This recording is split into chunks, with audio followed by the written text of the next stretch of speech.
51-летняя женщина, водитель Рено Сандеро, сбила девушку на улице Боевая. Удар был таким, что пострадавшая пробила головой лобовое стекло автомобиля. Как установили автоинспекторы, она переходила дорогу по пешеходному переходу. На улице была глубокая ночь, освещение на этом участке дороги отсутствует. Айрат Назипов был на месте происшествия. Вот сейчас они компьютерную томографию проходят. Девушка на лобовую разбила.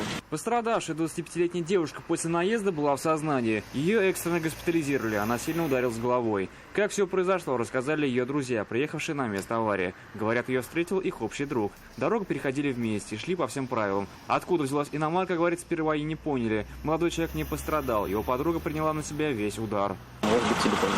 Как Дмитрий, много твоих или? Да. Она сказала, я все, девчонка приходит, был.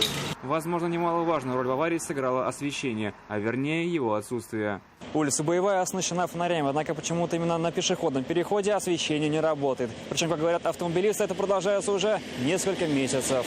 При такой темноте водитель замечает пешеходов в самый последний момент. Вот один из примеров. К счастью, наезда удалось избежать.